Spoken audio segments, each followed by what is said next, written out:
Hello and welcome, my name is Shadow Ratcho and today we will be talking all things Gauss, specifically Gauss Prime. Except not specifically Gauss Prime because Prime Warframes are basically just cosmetics, they don't really matter. But Gauss Prime did just come out over the last few days, which is why we are covering Gauss because of his new Prime release. And boy, can I say I've had a blast playing with him. It's been a while since I played with Gauss, and I forgot how well designed he was and just how good of a Warframe he is. But before we get into my two builds that I will be showing you today, let's talk about his kit. Gauss's passive is a battery that is unique to him. It will display as its own unique user interface that is above the ability area. When Gauss moves, the battery will be filled. Gauss's abilities will interact with the battery by filling it or decreasing it, and they interact with it all in different ways, which we'll cover as we go through the abilities.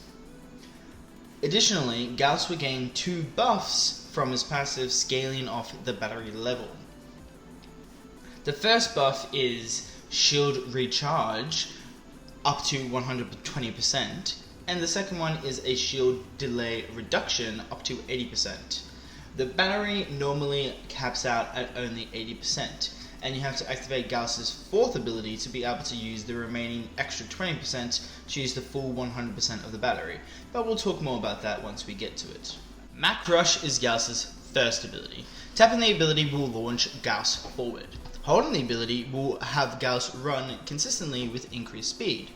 After holding the ability for a short bit, you can let go of the ability key and then just press the forward movement key and you will still run. Casting Mach Rush will increase the charge of your battery. When Gauss rushes past enemies, they will be knocked back. If Gauss was to hit an object, he will create a shockwave that will do impact damage and apply the impact status effect. Mach Rush has an augment. The augment will create a vortex when Gauss runs into an object that will pull in nearby enemies. Kinetic Plating is Gauss's 2nd ability. Gauss will gain damage reduction against IPS damage, meaning impact, puncture, and slash, heat, cold, and blast.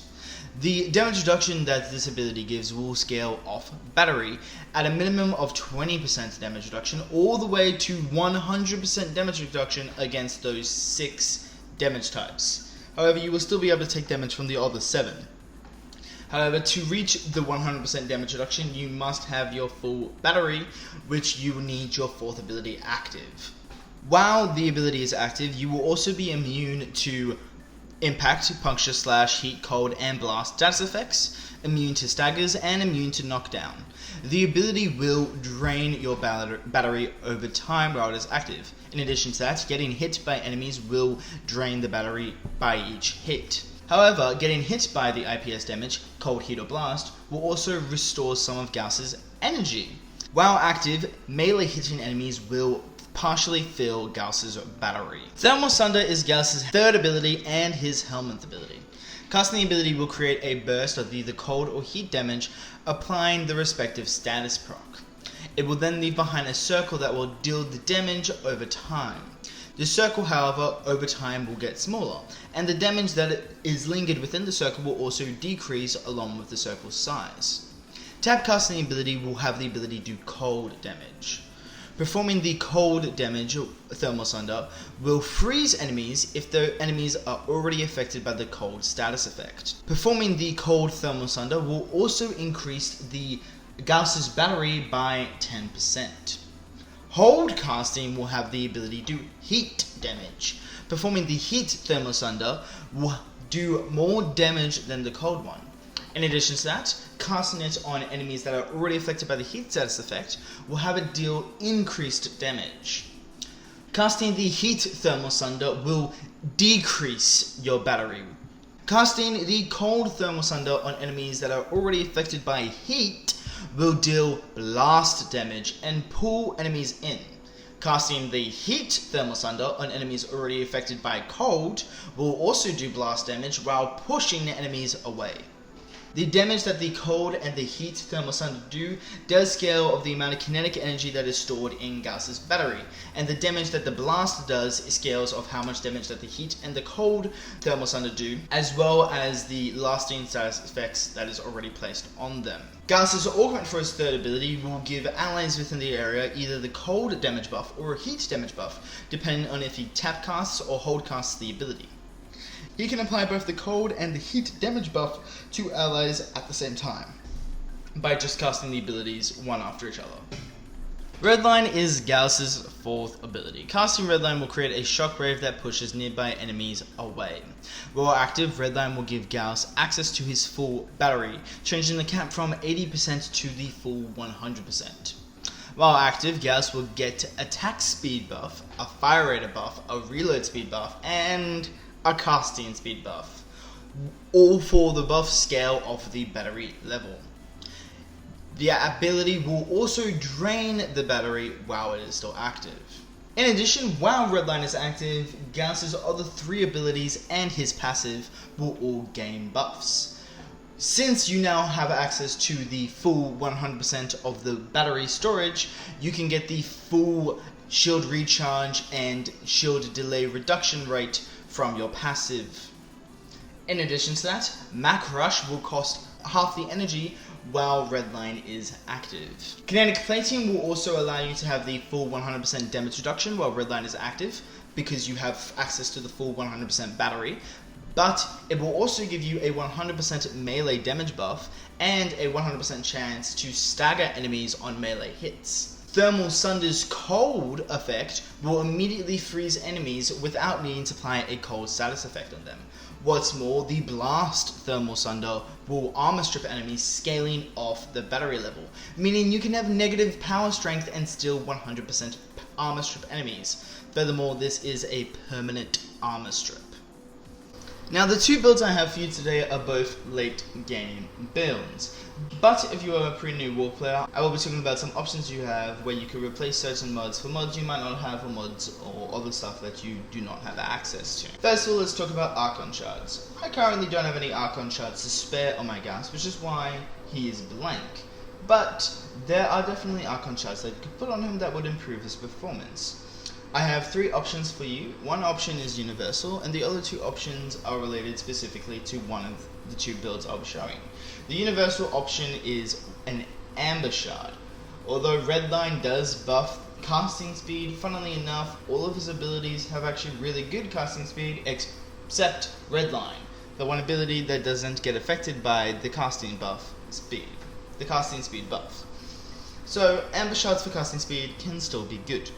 But you still have complete motion and are free to move around when activating Redline, so it isn't that necessary. So if you don't have access to archon shards because you are a pre-New War player, don't worry about it. You won't have them. You won't need them at all. This first build is a weapon platform build. You can use a primary weapon or a secondary weapon for a weapon platform Gauss build, as Redline will buff fire rate and reload speed, but I have chosen to do melees. The reason why is because Redline will buff my attack speed, plus while I have kinetic plating activated, Redline will also give me increased melee base damage and will make my melee weapon stagger enemies. The helmet for this ability is Zartar's Whisper, which I have placed over my third. Zartar's Whisper is a very good helmet weapon buffing ability, mainly for melees, as Zartar's Whisper creates a second damage instance, meaning it gives your weapons multi-shots, including melees, which normally wouldn't be able to benefit from multi-shots. So Zartar's Whisper is very good for melees. Eclipse is another really good choice that you could go for, and I would recommend Eclipse over Zartar's Whisper if you were using a primary or secondary. However, Zartar's Whisper would still be really good for primary and secondary, just like Eclipse would still be really good for melees. I wouldn't recommend Raw unless you were not modding for a faction mod, because Raw is additive with faction mods, unlike Zartar's Whisper and Eclipse, which are multiplicative with everything, where if you're using Raw alongside faction mods, you won't get as much of a damage return as you will if you were using Eclipse or Zartar's Whisper. For the build, in the aura slot, it doesn't really matter, run whatever you want. I run Corrosive Protection because the dash polarity is what Gauss Prime comes with, and I didn't want to form him. Prime Continuity and Narrow-Minded are for ability duration. This is a weapons platform build, so it does not need ability range, so we can run Narrow-Minded and drop the range. August Secrets and Blind Rage for ability strength. Ability strength is nice, as we will get more buffs from Zarta's Whisper and stuff like that, but it isn't really that needed. Gauss actually doesn't need a lot of ability strength, just generally speaking. Primed Flow for energy economy, Organ Message for some more ability duration, and Primed Redirection paired with Adaptation for survivability. Yes, Gauss will be immune to the IPS damage plus Gold, Heat and Blast, but there are still 7 damage types that can hit him, so Primed Redirection and Adaptation will just give us that tiny extra bit of survivability. If you do not have any of the 3 primed mods, that is totally okay. You can simply just replace it with the normal version. The build will still work fine. If you are a pre-New War player, you will not have access to Adaptation. That's okay. At the level of content that you are fighting against, you won't need it. Replace it with whatever mod you want. Our arcanes are Arcane Fury and Arcane Energize. Arcane Fury is just there for some additional damage, as I'll get 180 melee damage on critical hits, and our melee weapon will always be doing a critical hit because of how it's built. Arcane Fury is generally pretty easy to get, especially with the new Arcane Disillusion. Arcane Energize is still a bit harder to get, but is definitely easier than it once used to be. However, if you don't have Arcane Energize, then that's okay. You don't need it for this build.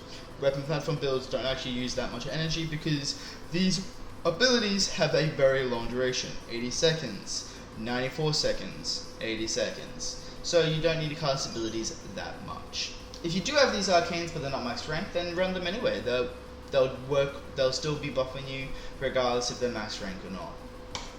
For our melee build, we are running a toxic slash stat damage over time build, but it is also a hybrid build doing corrosive raw damage plus toxic raw damage.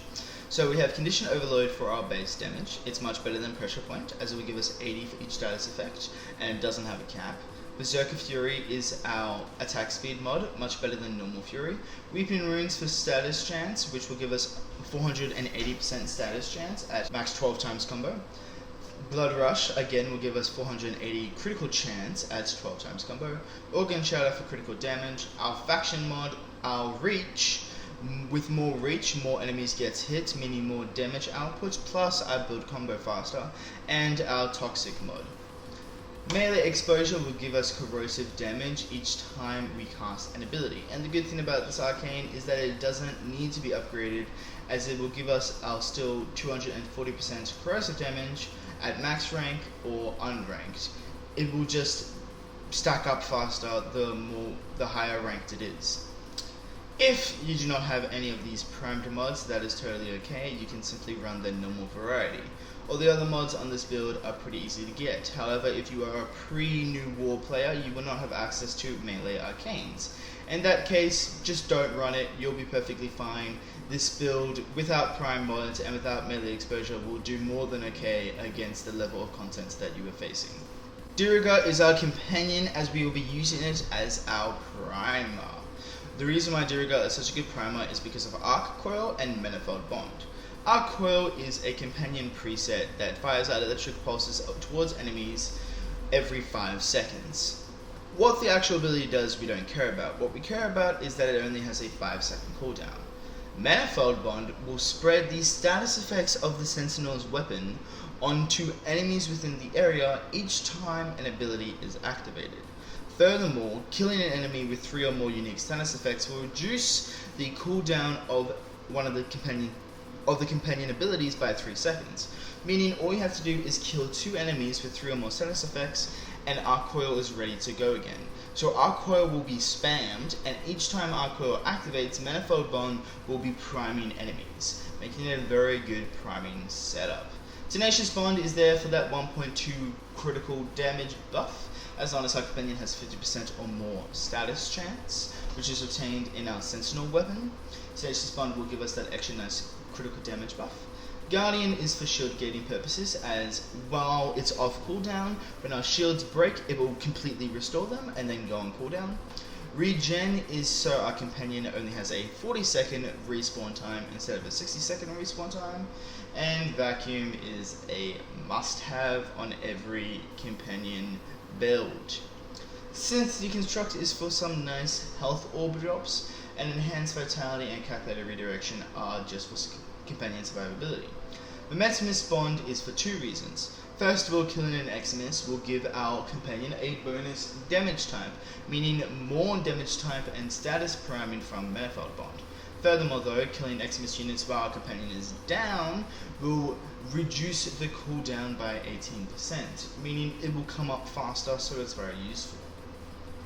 We do not have assault mode on this build, as there is no need to make this companion attack enemies, as it has just been used as a primer. The Volcax is our sentinel weapon. The reason why is it's only one of two sentinel weapons that can reach above 50% critical chance. So I'll be using it to get the buff from Tenacious Bond, and we get that by simply just slapping on critical delay. The other mods we have on it are simply just the mods we want to prime enemies with. We have viral, we have radiation, and we have heat. Simple as that. For our other two weapons, it doesn't matter what you run as long as you are running primary dexterity and secondary dexterity for melee combo duration. And our focus skill is Narrowmon for, again, melee combo duration. Our second Gauss build is a thermal sunder nuke build, and this build actually doesn't have a helmet ability. That's because this is the only build I can think of where a helmet ability would actually make it worse. If you did want to use a helmet ability, or if you didn't enjoy Mac Rush because you didn't like running into walls or something like that, then I would recommend helmeting off Mac Rush. But Mac Rush will be used to increase our battery. You can use the cold thermal sunder to increase your battery, but Mac Rush just does it a lot faster, so we will be using Mac Rush for those purposes. However, if you wanted to get rid of Mac Rush, the cold thermal sunder is totally fine. Since we have Mac Rush, we won't actually be using the cold thermal sunder ever, as we don't actually need it to apply cold status effects onto enemies because we'll be using the epitaph as our primer, which force procs cold. And it doesn't matter where the cold status effect comes from as long as it's on enemies. So we can force proc cold on enemies with epitaph and then activate our heat thermal sunder to armor strip enemies and do increased damage against them. Because of this, I have inverted the tap hold for thermal sunder, so tapping it will do the heat one and holding it will do the cold one. You can do that in settings by simply just tapping this little button here, inverted tap hold, and then scroll down to Gauss. For the build, we are running a lot of range, as thermal sunder needs range to be able to nuke. So we have overextended and stretch. Overextended does lower our ability strength, which is why we are running blind rage. But we don't really need that much strength, as all of our stuff scales off the battery level, including our armor strip and all that stuff. But strength will still increase the damage for thermal sunder, so we're going to want at least positive strength. I also have Melt Augmented to give us some additional strength, so we can do some more damage from thermal sunder. Primed Flow and Equilibrium are for our energy economy. As a nuking build, especially with negative efficiency, this build can be a bit spammy with energy, so we definitely want that Equilibrium to give us that increased energy so we don't run out of energy. And then we have Primed Continuity and Augamentus for ability duration. We do want ability duration, but we don't need it that much, where we're going to be slapping on Narrow-Minded to get rid of range, mostly because we need range. Then we have Archon Vital, which will apply double the heat procs on when abilities do heat damage, meaning it will basically be increasing the damage output of our heat thermal sunder. The best thing about this mod is that you don't need to rank it up, as we won't be health tanking with this build, and we only need it for that extra heat procs, so you can leave it completely unranked. As I already mentioned, Melt Augmented is one of our arcanes, which will give us up to 60% additional power strength on enemy kills with up to 250 stacks. So on 250 kills, we'll have 60% additional power strength. And then we have Archon Energize, again just for the energy.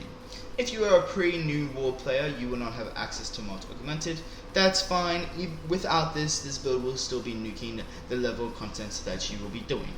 Without this, it nukes the level of content that I do, which is much harder than the level of content that pre-New War players find. Archon Energize, again, if you don't have this, don't sweat. It is a harder arcane to farm, so it's totally okay if you don't have it or if you don't have a max rank one. If you don't have it, you may run into energy economy issues. If this is true, simply just replace Mac Rush with Nourish. If you don't run into any economy issues, then that's totally fine. Our companion for this build is Death Cube, as it is a energy factory because of 3 mods: Synth Deconstruct, Duplex Bond, and Energy Generator. First, Synth Deconstruct. Enemies that are hit by our companion on death will have an increased chance of dropping health orbs. Thanks to Equilibrium, health orbs will give us energy. Next, Duplex Bond. Each time we use 100 energy, we will create up to 3 clones of our companion, which will then go around attacking enemies. Enemies that the clones kill will then have an increased chance to drop energy orbs, meaning more energy orbs. And finally, Energy Generator. On 10 kill assists from Death Cube, it will drop an energy orb for us. Duplex Bond and Synth Deconstruct can be placed on any companion for good energy economy, but only Death Cube can have Energy Generator, which is why we are using Death Cube for that extra amount of orb generation.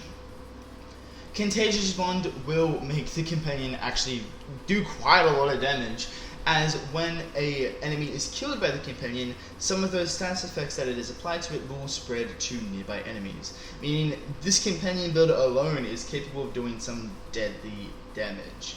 Guardian again is for shield gating, just like we saw in our Duriga build. Assault mode is needed for this build, as we will actually be using the companion to kill enemies for both Duplex Bond and Contagious Bond. Vacuum is a must-have. Again, if you don't have Vacuum or Fetch on a companion build, you're not using companions right. Calculated Redirection and Enhanced Vitality is for companion survivability, and Regen is so a companion only has that 40-second respawn timer instead of 60 seconds. Our companion sentinel weapon is the Verglass. Why? Well, it's really the only companion weapon that is capable of killing enemies, and it actually can do a lot of damage. We have a pretty basic build here. We have our faction mod, base damage, reload speed, and fire rate, which are all multiplicative with each other. Then we have my 4 elements. We have viral and heat. I'm running 2 heat mods so I can balance out the proc priority of my status effects, because I don't have an unranked rim rounds, unfortunately. By proc priority, I mean that the damage type that does the most damage will have the highest priority when the game decides which status effect to apply on enemies. For builds like Viral Heat or Viral Slash builds, you want the Heat and the Slash to proc more often than the Viral, as it is the main source of DPS. So here we can see that Viral will be proccing more than Heat, but it is still pretty balanced, so it will still work perfectly fine. If you don't have a primed faction mod, you can simply run the regular faction mod and this build will work more than fine. Besides that, all of these mods are pretty easy to get. Next, we have our primer from our epitaph. We will be using the epitaph to prime with viral to make enemies weaker to our attacks, and to also apply that cold status effect so enemies will get armor stripped by the heat thermal sunder. We have Amalgam Barrel Diffusion, which will give us multi-shot and a bit more utility with dodge speed. We have Lethal Torrent, which will give us fire rate and multi-shot. More multi-shot means more chance of applying more status effects. We have Orca Pact and Orca Seeker for the energy to shield conversion from the Orca mod set, which is very helpful for shield gating setups, which just adds a bit of utility. Then we have Sure Shot for status chance. Status chance is needed for a primer build, obviously. And then of course Frostbite, Pistol Pestilence, and Accelerated Isotope for status chance for these 2, and then Viral for the viral priming, and then more fire rate, and then Radiation, which will also crowd control enemies, making them turn on one another, meaning Radiation is another very good status type for priming. Then we have Secondary Encumbered, which is a chance to apply a random status effect on whenever we proc another status effect. So this is really the only arcane that you want to be using for primer builds. But it isn't necessary. And then Trick Mag is just for ammo maximum, also unnecessary. In our other two weapons, I would recommend running a rifle, so you can run Amalgam Serration to give you some sprint speed, so you can have some utility from your primary weapon. For the melee, I am running the Eden again, just in case I run out of energy and need to kill some enemies, so it is my backup DPS setup, and also it will charge the battery a bit when I melee hit enemies, thanks to kinetic plating. For our focus skill for our nuking build, you can run whatever you want. I'm running Xenarek just for some additional energy economy, but it is completely up to you. You can run a Matarai for some additional casting speed and power strength, or you can run Yunaru for that knockdown resistance when kinetic plating runs out, or you can run Vazarin for even more shield recharge and delay reduction. Well, that's all for today. If you liked this video, please consider leaving a like and give me a subscribe. And I hope you learned something from this video and maybe took something from these builds that you will use in your own Gauss builds and picked up some of the techniques to improve your builds across the board. Well, until next time, bye bye!